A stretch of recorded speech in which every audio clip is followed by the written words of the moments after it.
L'étude de ce qu'on appelle improprement intelligence artificielle, elle est intéressante, si j'ose dire, à bien des niveaux.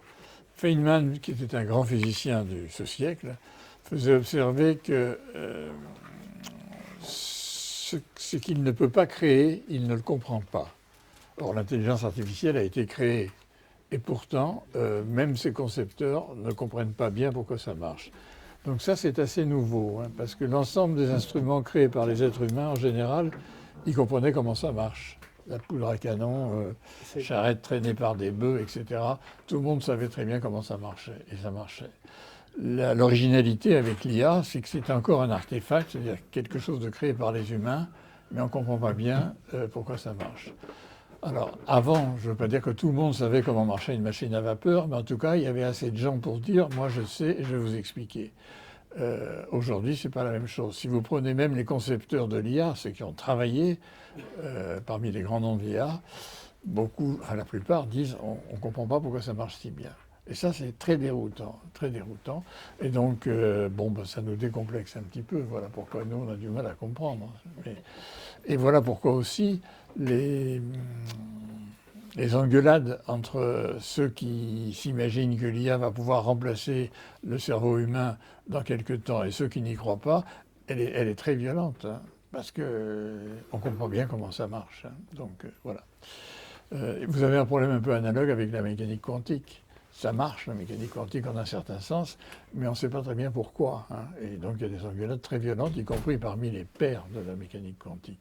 Donc c'est quelque chose qui ressemble un petit peu à ça. Il y a en gros pour l'IA ceux qui pensent que demain elle remplacera l'intelligence humaine et ceux qui n'y croient pas. Parmi ceux qui pensent qu'elle remplacera l'intelligence humaine, il y a les pessimistes, il y a les optimistes. Les pessimistes pensent que ça ira à la destruction de l'humanité et les optimistes pensent que ça ira dans l'amélioration des conditions humaines. Bon, je ne trancherai pas là-dessus. Hein. Je vais laisser la question ouverte, comme bien d'autres questions que je laisserai ouvertes.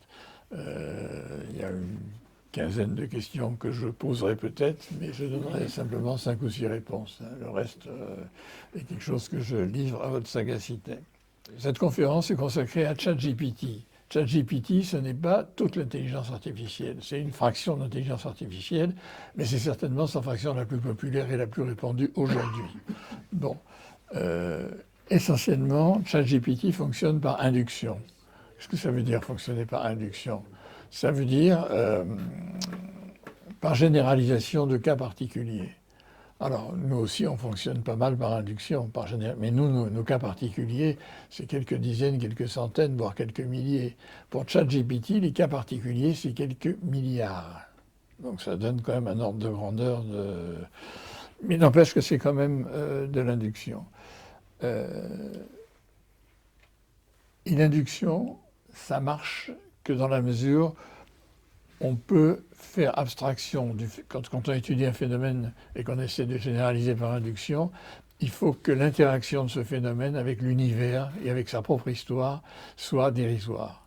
Si le phénomène que vous étudiez dépend fortement de son environnement et de son histoire, l'induction donne rien. Par exemple, vous imaginez naïvement que les journées font 24 heures. Illusion. Elles faisaient beaucoup moins avant, elles feront beaucoup plus après. Bon. Vous imaginez que vos parents vont continuer à vivre. Ils ont vécu jusque-là, il y a un moment, et pareil pour vous d'ailleurs. Hein. Mais, donc l'induction est inégalement possible. Et si vous voulez, derrière ça, il y a l'idée que les mêmes causes produisent les mêmes effets. Et surtout l'inverse. Les mêmes effets sont produits par les mêmes causes. Et ça, c'est pas vrai. Pas vrai du tout. L'histoire que les mêmes effets produisent les mêmes causes, qui a l'air d'être la base du raisonnement scientifique, c'est discutable. J'avais un transparent pour ça, mais je vais le lire. Maxwell a dit, il y a pas mal de temps, hein, Maxwell, dans les années au XVIIIe siècle, enfin non, XIXe siècle, il a dit « Il est évident que tout événement n'apparaîtra jamais qu'une fois, et qu'ainsi les causes et les effets ne peuvent pas être les mêmes à tout point de vue. » C'est très fort hein, comme remarque. Enfin, ça a l'air banal, mais je répète. Il est évident que tout événement n'apparaîtra jamais qu'une fois, et qu'ainsi les causes et les effets ne peuvent pas être les mêmes à tout point de vue. So what? ça veut dire qu'on ne peut pas raisonner par induction. Ou alors qu'on ne peut le faire que si le phénomène que vous étudiez interagit très peu avec l'extérieur. Dès qu'il interagit beaucoup, c'est fini. Bon. Et c'est très difficile de trouver des phénomènes qui n'interagissent pas avec l'extérieur. Alors, ils interagissent plus ou moins. Si vous étudiez les électrons, par exemple, bon, les électrons, ça fait belle lurette qu'il y en a partout, il y en a en Allemagne, il y en a en France, c'est les mêmes partout. Hein. Ils pèsent la même chose, ils ont la même charge, etc. Mais il n'y en a pas toujours eu des électrons. Hein. Au début de la création du monde, il n'y en avait pas. Bon. Mais enfin, ceci dit, l'interaction des électrons avec le reste de l'univers, bon, on peut l'oublier. Voilà. Alors ça, c'est une première remarque. Pardon, oui. Alors, il y a une deuxième remarque que je voudrais faire qu'il faut qu'on se méfie de cette affaire des causes et des effets. Diderot a dit, par exemple, posez une cause, un effet s'ensuit. D'une cause faible, un faible effet. D'une cause momentanée, un effet d'un moment. D'une cause intermittente, un effet intermittent. Ça, c'est pas vrai. Ça a l'air banal, mais c'est faux. Ça veut dire ça renvoie à tous les phénomènes qui évoluent linéairement. Mais la plupart des phénomènes ne font pas ça du tout. Et en fait, même quand on connaît parfaitement la loi d'évolution d'un système, le chaos déterministe, dont vous avez tous entendu parler, je suppose, nous enseigne que dans certains cas, une toute petite modification, mais infinitésimale, peut changer complètement l'issue de ce que vous étudiez. Bon, ça veut dire que pourtant Diderot savait bien que si vous posez un crayon sur sa pointe, il va tomber d'un côté ou de l'autre de façon non prévisible. Mais il a oublié ça, et aujourd'hui, le chaos déterministe, c'est ce qu'on appelle l'effet papillon. Bon. Ça, c'est une première remarque que je voulais faire. C'est lié un peu à la réflexion de Maxwell. Hein. Il est évident que tout événement n'apparaîtra jamais qu'une fois et qu'ainsi les causes et les effets ne peuvent jamais être les mêmes à tout point de vue. Hein. Alors, pour développer un peu sur le chaos déterministe, qui joue un rôle important dans ce que je comprends, je vais vous montrer un transparent que j'ai préparé, mais je ne sais pas où il est d'ailleurs. C'est le billard de Sinaï. Même ça, je l'ai paumé. Oh, c'est effrayant. Oui, non, il est là. Tout le monde voit, ça c'est le transparent. Bon, je vous le décris simplement. Vous avez une boîte carrée. Au centre, vous avez un champignon. Bon. Et vous tirez une boule. Voilà. Alors, je la tire là, je pars de I. Je la tire, elle rebondit sur le champignon, elle rebondit à nouveau sur la paroi, elle rebondit à nouveau sur le champignon, elle rebondit à nouveau sur la paroi, etc. Donc elle passe de I à A. Si maintenant vous tirez de façon très très peu différente, mais d'un pouillème de pouillème de pouillème, au début vous ne pouvez pas distinguer, mais ensuite, je ne sais pas si vous voyez, ce qui est en pointillé, c'est la nouvelle trajectoire. Donc au début c'est identique évidemment, mais petit à petit ça se différencie. Et à la fin elle terminera en B. Je ne sais pas si vous voyez, c'est un peu... Bon voilà. C'est le parangon d'un développement chaotique. Énormément de phénomènes de la vie réelle sont chaotiques, hein, c'est-à-dire une pichenette. Bon, et ça évidemment Diderot ne le savait pas. Bon, ça, c'est une première remarque sur la causalité. Ça veut dire que quand un phénomène est chaotique, c'est très difficile de remonter, disons, à la cause première. Le problème, c'est que les scientifiques, quand ils travaillent non seulement avec les connaissances déjà répertoriées, qui sont celles des big data. Il faut dire un mot peut-être sur les big data. Les big data, c'est des données tout simplement. Enfin, c'est ce qu'on appelle des données, je vais revenir là-dessus, mais des données à des milliards de copies. Hein. C'est énorme, c'est bon. Le problème, c'est que ce qu'on appelle des données sont en vérité des prises. C'est-à-dire la nature ne vous donne rien, c'est vous qui prenez. Bon, c'est c'est les scientifiques ou autres, ou les commerçants qui prennent de ça. C'est important de remarquer ça parce que ça indique que les biais sont inévitables. Hein. Bon. Donc,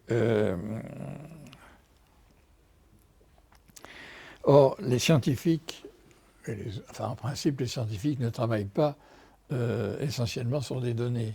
Ils travaillent sur la nature. C'est pas la même chose. Les données, c'est ce que les hommes ont compris, ont tiré de leurs observations, de leurs études, etc. Il y a énormément de données. Je vous ai dit, il y a des milliards de données. Mais les événements dans la nature, il y en a encore infiniment plus. Donc c'est deux mondes complètement différents. Et une des grandes erreurs des gens qui évaluent le ChatGPT ou l'IA, c'est de confondre le monde extérieur tel qu'il est avec les données. Sous prétexte, si j'ose dire, qu'il y a des milliards et des milliards. Si vous voulez, pour prendre un exemple qui vous parlera peut-être, prenez les nombres rationnels, c'est-à-dire les nombres qui sont les quotients de deux entiers. Il y en a plein. Mais si vous prenez les nombres réels, il y en a beaucoup plus, et c'est incommensurable. Bon, donc c'est un peu le même. Pour ceux à qui ça dit quelque chose, c'est un petit peu ça. Donc l'erreur de pas mal de gens qui s'intéressent à l'IA, oui, c'est de confondre le monde réel avec. Merci, ça c'est une bonne idée. De confondre le monde réel avec celui des big data. Alors, j'ai une très jolie citation de Poincaré, qui est un jeune homme qui avait le niveau bac quand même. Il a dit « On fait la science avec des faits comme on fait une maison avec des pierres. Mais une accumulation de faits n'est pas plus une science qu'un tas de pierres n'est une maison. » C'est pas mal, hein? C'est du bon français et c'est très bien vu. Hein? Très bien vu. Donc, si vous voulez, ça rejoint un peu la folie actuelle qui consiste à multiplier les datas pour espérer tirer quelque chose. On tirera des choses, bien sûr, mais pas une théorie. Bon, si vous voulez, ce que je peux expliquer, c'est que les lois de Kepler, ça vous dit quelque chose? Bon. Ceux à qui ça ne dit rien, je leur dis simplement, ça dit simplement que les planètes autour du Soleil décrivent des ellipses, des choses comme ça. Bon, c'est des lois bien établies, empiriquement en tout cas. Mais ça n'explique rien, c'est comme ça. L'explication, enfin une explication provisoire si vous voulez, c'est les lois de Newton. Donc je pense que les big data pourraient trouver les lois de Kepler à partir des données. C'est un peu ce qu'a fait Tycho Brahe et quelques autres, bon. Mais pas les lois de Newton. C'est une essence complètement différente, si vous voulez. Donc, bon, je pourrais donner d'autres exemples. Je continue l'interro écrite. Le tableau de Mendeleïev, vous savez ce que c'est, plus ou moins? Bon. Les big data, on pourrait le tirer des big data, suffisamment. Bon. Mais qu'est-ce qui explique ce tableau de Mendeleïev, le tableau périodique de Mendeleïev? Ben, c'est la mécanique quantique. Donc c'est la même chose. Je doute fort que l'intelligence artificielle pourrait trouver la mécanique quantique à partir du tableau de Mendeleïev. Vous voyez. Bon, je pourrais multiplier d'autres exemples. Alors, si vous voulez, ce que je veux illustrer, c'est cette phrase connue, la carte n'est pas le terrain. Ce que fait l'IA, c'est des cartes. Et alors, elle en fait beaucoup. Qu'est-ce que c'est qu'un terrain? Un terrain, c'est sa faune, sa flore, ses milliards d'espèces en interaction, son prix de vente, sa poésie, ses odeurs, son emplacement, les souvenirs que ça vous évoque. Bref, une infinité de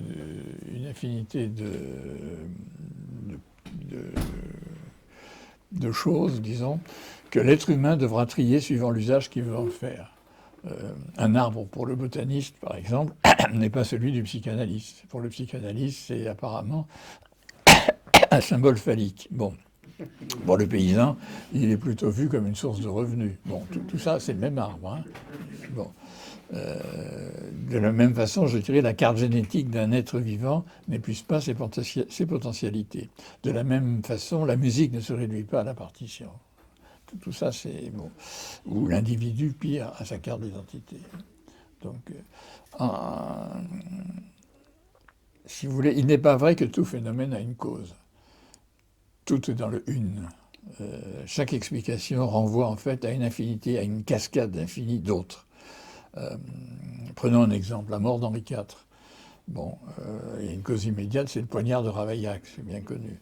Mais pourquoi Ravaillac a cru bon de poignarder le roi? Ça renvoie aux guerres de religion, les religions renvoient à plein d'autres choses. Enfin, la cascade est infinie. Bon, voilà. Bon. Donc, alors, les limites de l'induction.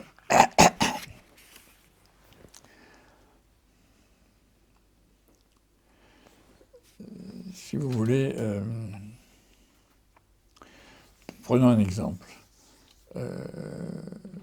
Prenez une boule sur un plan. Bon, poussez la boule, elle va finir par s'arrêter. Refaites l'expérience des milliers de fois, l'induction, elle va toujours finir par s'arrêter. Donc vous allez tirer de ça l'idée que pour que le mouvement existe, il faut qu'il y ait une force en permanence qui s'exerce. Bon, c'est pas vrai ça. C'est pas vrai, mais c'est pas évident, parce qu'au contraire, l'évidence prouve le contraire. Bon, Galilée, le grand mérite de Galilée, c'est d'avoir compris ça. Bon, et c'est pas comme le veut la légende, l'expérience de la tour de Pise où il aurait lancé. D'abord, ça n'a jamais eu lieu cette expérience, et si elle avait eu lieu, elle n'aurait rien démontré parce que c'était impossible à mesurer à cette époque. Bon, donc Galilée a compris que c'était pas vrai ça, mais par des expériences de pensée. Ça, c'est beaucoup plus fort. Bon, je ne peux pas développer, je n'ai pas le temps, mais c'est dommage, c'est très joli, l'expérience de pensée. De la même façon, la relativité d'Einstein a été vérifiée empiriquement, évidemment, heureusement, mais elle a d'abord été trouvée théoriquement, sur la base de considérations de la mécanique newtonienne et des équations de Maxwell. Bon, je ne veux pas développer ça ici, c'est tout un machin, mais je veux dire, c'est une naïveté de croire que la théorie de la relativité a été établie à la suite d'expériences. C'est pas vrai. Bon, bien sûr qu'il y a eu une expérience, mais bon. Pourtant, l'induction, ça marche. C'est essentiel dans la vie courante. On travaille tous par induction. Il faut là faire une différence entre ce qu'on pourrait appeler les sciences dures et les sciences molles. Dans les sciences, si vous voulez, même si on peut affirmer que tout est dans tout, ce qui ne mange pas de pain comme affirmation, par exemple, Pascal dit que le nez de Cléopâtre a changé l'évolution du monde. Chez Proust, la Madeleine a eu une importance extraordinaire, etc. Bon. Mais dans la démarche scientifique, on doit raisonnablement faire abstraction de l'histoire et de l'environnement, quitte souvent à payer le prix. On ne peut pas travailler autrement. Tout, c'est beaucoup de pardon, c'est beaucoup de trop. Je donne un exemple qui est exceptionnellement quantifiable, c'est le mouvement de toutes les planètes. On sait calculer et prévoir avec infiniment de précision le mouvement de 2 planètes, par exemple la Terre et le Soleil en faisant abstraction du reste, mais pas de 3, et encore moins de toutes les planètes. Vous voyez, dès que l'environnement joue un rôle, on est perdu. Bon. Par exemple, pour comprendre comment aller au-delà du 1,5 GT2, ça vous dit quelque chose, 1,5 GT2 ?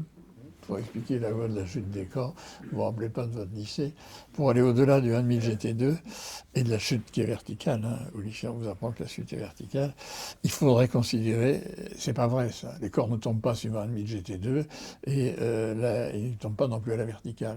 Je suis désolé de vous l'apprendre. Il faut considérer la résistance de l'air, ça vous savez, la déviation vers l'est, dû au fait qu'il y a une force de Coriolis qui est un peu mystérieuse, mais qui fait que... l'influence de tous les autres corps pesants, la relativité, et si le corps est petit, il faudrait même faire de la mécanique quantique. Donc si vous voulez, si on peut obtenir le 1,5 GT2 empiriquement, ce qu'on peut faire, il faut pas faire de bonnes mesures. Si la mesure est trop bonne avec trop de détails, vous n'allez jamais trouver 1,5 GT2.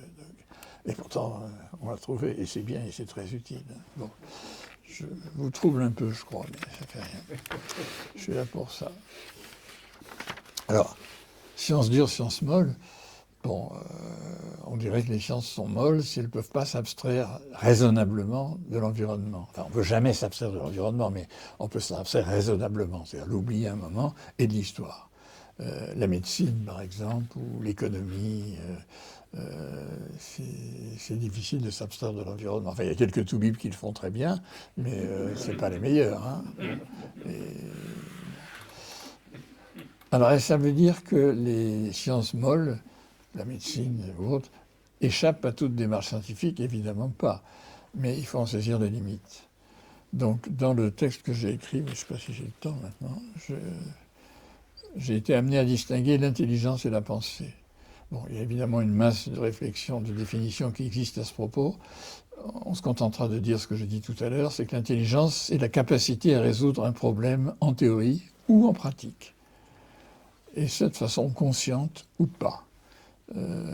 Ça vient du interlegere, c'est du latin, comprendre, mettre ensemble. Bon. Alors, qu'est-ce que c'est que cette histoire de différence entre intelligence et pensée?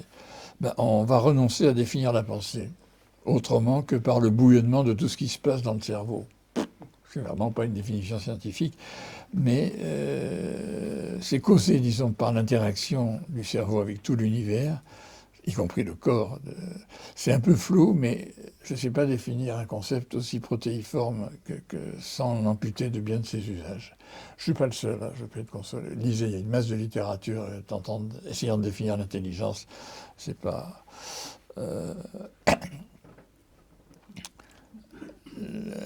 Bon, la pensée, donc, peut susciter des problèmes qu'il reviendra à l'intelligence de résoudre. En d'autres termes, l'intelligence est finalisée, pas la pensée. C'est important, la pensée vagabonde, c'est même son intérêt. Hein, sinon, c'est bon. Alors, cette intelligence n'est pas une propriété privée, individuelle des animaux ou des hommes. Elle est sociale, c'est-à-dire elle est en interaction permanente avec l'environnement, vivant ou inanimé. Et ça, pour tous les animaux humains ou pas. Si vous voulez, disons-le autrement, l'IA ne remplacera pas de sitôt la machine à café. Il se passe énormément de choses sur une machine à café, d'échanges, etc. Bon, l'IA ne joue pas comme ça, ne joue pas dans ce rôle-là. Alors, il est beaucoup trop tôt pour conclure sur la portée de ChatGPT. Sur bien des domaines, elle a un rôle contradictoire. ChatGPT peut favoriser la réflexion comme la freiner. On écrit de moins en moins, ce qui n'est pas très grave parce qu'on lit aussi de moins en moins de textes longs, parce que les résumés faits par ChatGPT s'en occupent remarquablement. En Angleterre, on envisage même la correction par l'IA de devoirs écrits. Ce qui est très drôle, comme dans la mesure où ils auront été écrits par l'IA, c'est une espèce d'auto-machin. Alors, par exemple, typiquement, l'IA peut aider à lutter contre le dérèglement climatique tout en le favorisant à cause de la demande énorme en énergie que ça demande. Bon, ça c'est connu. Bon. En fait, savoir qu'on peut comprendre sans prévoir, c'est un peu le chaos déterministe, c'est l'évolution darwinienne, c'est l'histoire. Après coup, on comprend ce qui s'est passé, mais on ne prévoit rien. Je ne crois pas que le darwinisme, exceptionnellement, peut prévoir quelque chose, parce que ça repose sur des phénomènes aléatoires. Et le même, pas le même, mais inversement, on peut prévoir sans comprendre. Ça, c'est les statistiques, les commerçants sont intéressés à ça. Même en sciences, c'est vrai. Alors je dirais qu'il y a une course folle aux data, c'est une course au rendement décroissant, en tout cas pour la recherche scientifique fondamentale, parce que le progrès procède du rare, dans la pensée comme dans l'histoire, et pas des lieux communs. Voilà, j'ai terminé, on peut discuter maintenant. Chiche. C'est un peu touffu, mais bon. Il a terminé en disant chiche. Oui, ben oui.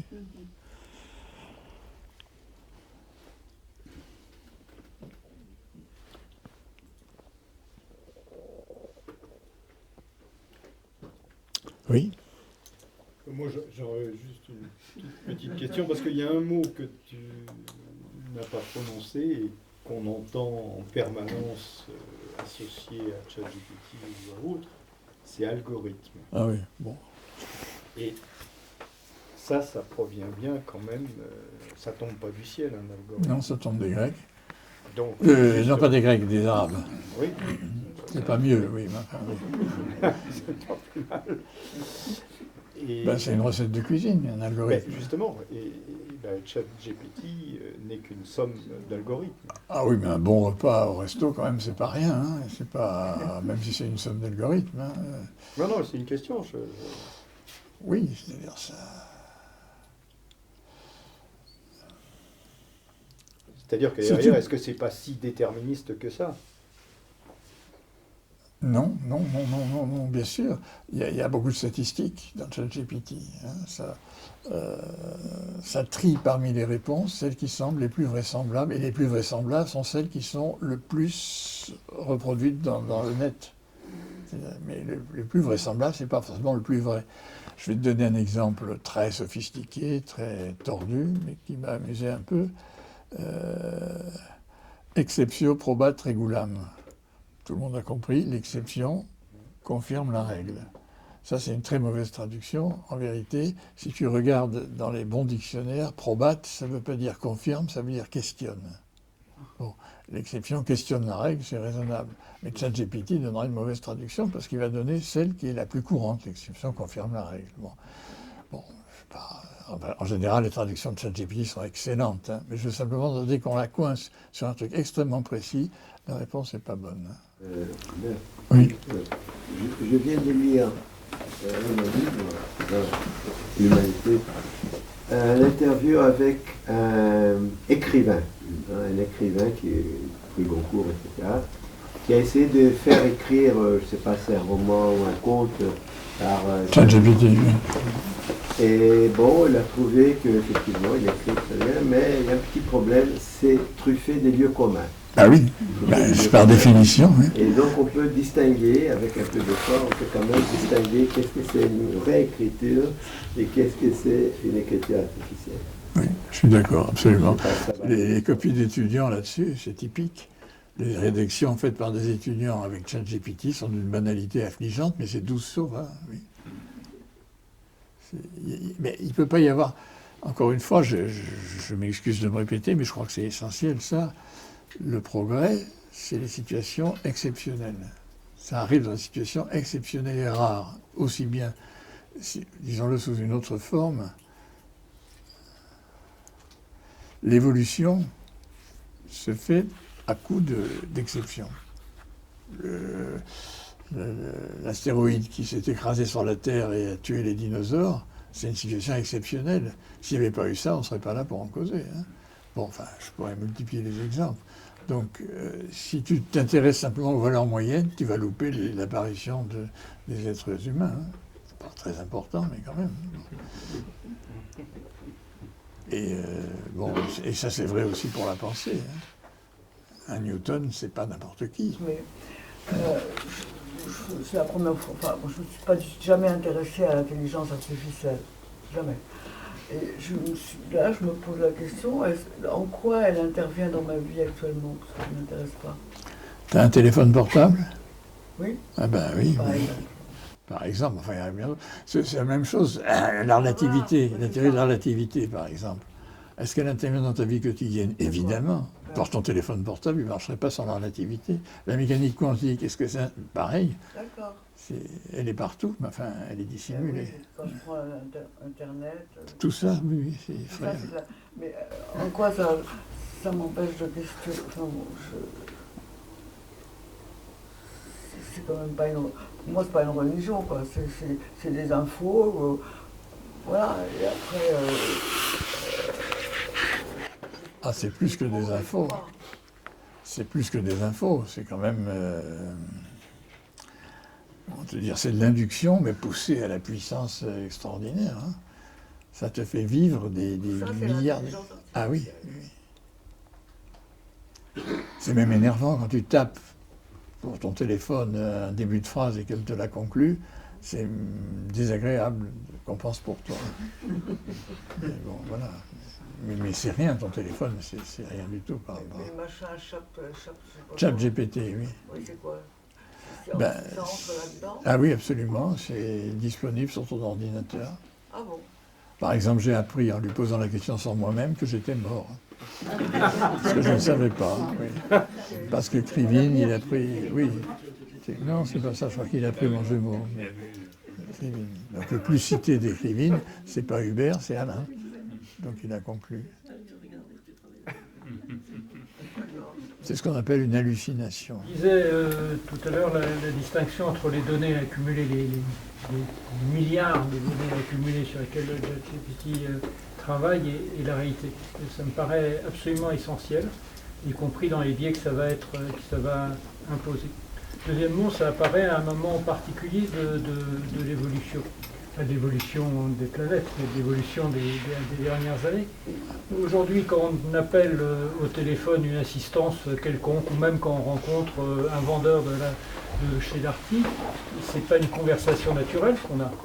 C'est une conversation avec des scripts. La personne même se fait engueuler si elle ne suit pas le script particulier qui va demander au téléphone notre numéro d'abonné, le je sais pas quoi, ainsi de suite. Toute une série d'informations qui lui servira pas, nous servira pas à avoir la réponse particulière ou lui à avoir une appréciation de notre problème qu'on veut lui poser.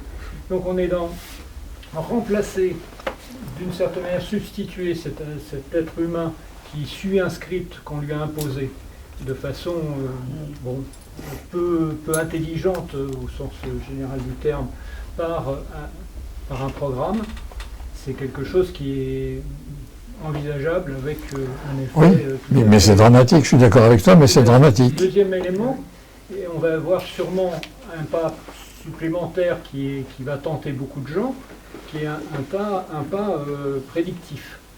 Je le dis parce que il y a maintenant longtemps, il y a 30 ans, il y a eu un premier soubresaut de l'intelligence artificielle. Et j'avais bossé, mon boulot avait été de faire une mission de consulting pour l'ancêtre d'AXA sur l'application de l'intelligence artificielle. Donc c'est bien parce qu'on pouvait à peu près rien faire avec, donc c'était un rapport assez facile à produire. Mais il y a quelqu'un qui me disait, est-ce qu'on ne pourrait pas anticiper le risque sur des individus?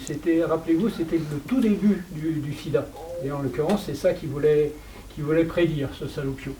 Donc on va être aujourd'hui, parce que là les programmes sont beaucoup plus puissants, à avoir une tentation de prédire la dangerosité. Est-ce qu'il mérite un EQTF? Est-ce qu'il mérite... et on va avoir... Et ça, on a la question d'avoir des programmes, mais il y a des gens plus compétents que moi sur ces questions de programme, de ne pas avoir de maîtrise ou ne pas pouvoir... C'est un programme dont on ne peut pas... Même les meilleurs chercheurs, je parle sous ton contrôle, ne peuvent pas expliquer le résultat. C'est-à-dire, oui, voilà le résultat de ChatGPT, mais je ne peux pas l'argumenter. Le garantir, oui, bien sûr. Donc on va avoir l'utilisation de programmes sur lesquels la personne qui va dire, ben voilà, vous êtes exclu de ça parce que ChatGPT l'a dit, ou tout autre programme, et ne peut pas l'étayer, ne peut pas l'argumenter, et la contre-argumentation sera relativement difficile à ce niveau-là.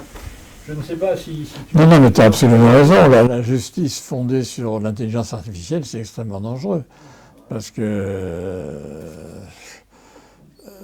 c'est basé sur des moyennes, uniquement des moyennes statistiques. Et voilà, c'est pareil pour les armes létales, qui sont fondées aussi sur l'IA. Bon, voilà, on arrive à ça. Et je dirais dans une certaine mesure, la médecine fondée sur l'IA, et seulement fondée sur l'IA, c'est dramatique. Hein, parce que, je disais tout à l'heure, à chaque fois que le phénomène que vous étudiez interagit fortement avec l'environnement et dépend de son histoire, à ce moment-là, l'IA ne marche pas. Mais la pensée humaine ne marche pas non plus. Hein, enfin, on le sait, je veux dire, on n'a pas... Le juge, on dit que c'est toujours le juge qui, en dernier ressort, aura la main. Mais s'il y a dit le contraire, le juge n'aura pas le courage d'aller contre l'IA, hein, c'est évident. Donc, c'est un peu de l'hypocrisie.